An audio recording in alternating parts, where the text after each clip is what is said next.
Judges chapter 9. Abimelech, son of Jerubbaal, went to his mother's kin in Shechem, and said to them and to the whole clan to which his mother's family belonged. Put this question to all the lords of Shechem, which is better for you, that 70 men, all Jerubbaal's sons, rule over you, or that one man rule over you? You must remember that I am your own flesh and bone. When his mother's kin repeated these words on his behalf to all the lords of Shechem, they set their hearts on Abimelech, thinking, he is our kin. They also gave him 70 pieces of silver from the temple of Baalberith, with which Abimelech hired worthless men and outlaws as his followers. He then went to his father's house in Ophrah, and killed his brothers, the 70 sons of Jerubbaal, on one stone. Only the youngest son of Jerubbaal, Jotham, escaped, for he was hidden. Then all the lords of Shechem and all Beth Millo came together and made Abimelech king by the terebinth at the memorial pillar in Shechem. When this was reported to Jotham, he went and stood at the top of Mount Gerizim and cried out in a loud voice, "Hear me, lords of Shechem! And may God hear you!" One day the trees went out to anoint a king over themselves. So they said to the olive tree, "Reign over us." But the olive tree answered them, "Must I give up my rich oil, whereby gods and human beings are honored, and go off to hold sway over the trees?" Then the trees said to the fig tree, "Come, you reign over us." But the fig tree answered them, "Must I give up my sweetness, and my sweet fruit, and go off to hold sway over the trees?" Then the trees said to the vine, "Come you, reign over us." But the vine answered them, "Must I give up my wine, that cheers gods and human beings, and go off to hold sway over the trees?" Then all the trees said to the buckthorn, "Come, you reign over us." The buckthorn answered the trees, "If you are anointing me in good faith, to make me king over you, come, and take refuge in my shadow. But if not, let fire come from the buckthorn, and devour the cedars of Lebanon." Now then, if you have acted in good faith and integrity in appointing Abimelech your king, if you have acted with good will toward Jerubbaal and his house, and if you have treated him as he deserved. For my father fought for you at the risk of his life when he delivered you from the power of Midian. 18.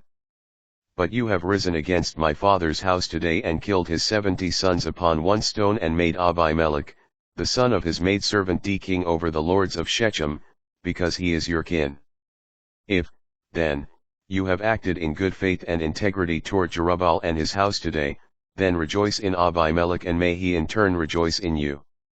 But if not, let fire come forth from Abimelech and devour the lords of Shechem and Beth Millo, and let fire come forth from the lords of Shechem and Beth Millo and devour Abimelech. Then Jotham fled and escaped to Beer, where he remained for fear of his brother Abimelech. When Abimelech had ruled Israel for 3 years, God put an evil spirit between Abimelech and the lords of Shechem, and the lords of Shechem broke faith with the house of Abimelech. This was to repay the violence done to the 70 sons of Jerubbaal and to avenge their blood upon their brother Abimelech, who killed them, and upon the lords of Shechem, who encouraged him to kill his brothers. The lords of Shechem then set men in ambush for him on the mountain tops, and they robbed all who passed them on the road. It was reported to Abimelech. Now Gaal, son of Ebed, and his kin came, and when they passed through Shechem, the lords of Shechem put their trust in him. They went out into the fields, harvested the grapes from their vineyards, trod them out, and held a festival. Then they went to the temple of their God, where they ate and drank and cursed Abimelech. Gaal, son of Ebed, said, "Who is Abimelech? And who is Shechem that we should serve him? Did not the son of Jerubbaal and his lieutenant Zebul serve the men of Hamor, father of Shechem? So why should we serve him? Would that these troops were entrusted to my command! I would depose Abimelech. I would say to Abimelech, get a larger army and come out." When Zebul, the ruler of the city, heard what Gaal, son of Ebed, had said, he was angry. and sent messengers to Abimelech in Aramah to say, Gaal, son of Ebed, and his kin have come to Shechem and are stirring up the city against you. So take action tonight, you and the troops who are with you, and set an ambush in the fields. Promptly at sunrise tomorrow morning, make a raid on the city. When he and the troops who are with him come out against you, deal with him as best you can. During the night Abimelech went into action with all his soldiers and set up an ambush outside of Shechem in 4 companies. Gaal, son of Ebed, went out and stood at the entrance of the city gate. When Abimelech and his soldiers rose from their place of ambush, Gaal saw the soldiers and said to Zebul, There are soldiers coming down from the mountain tops. But Zebul answered him, It is the shadow of the hills that you see as men. But Gaal went on to say, Soldiers are coming down from the region of Tabor Harez, and 1 company is coming by way of Elon Meonim. Zebul said to him, Where now is your boast, when you said, Who is Abimelech that we should serve him? Are these not the troops for whom you expressed contempt? Go out now and fight with them. So Gaal went out at the head of the lords of Shechem to fight against Abimelech. But when Abimelech went after him, he fled from him. Many fell slain right up to the entrance of the gate. Abimelech returned to Aramah, and Zebul drove Gaal and his kin away so that they could no longer remain at Shechem. The next day, the army marched out into the field, and it was reported to Abimelech. He divided the troops he had into 3 companies, and set up an ambush in the fields. He watched until he saw the army leave the city and then went on the attack against them. Abimelech and the company with him rushed in and stood by the entrance of the city gate, while the other 2 companies rushed upon all who were in the field and attacked them. That entire day Abimelech fought against the city.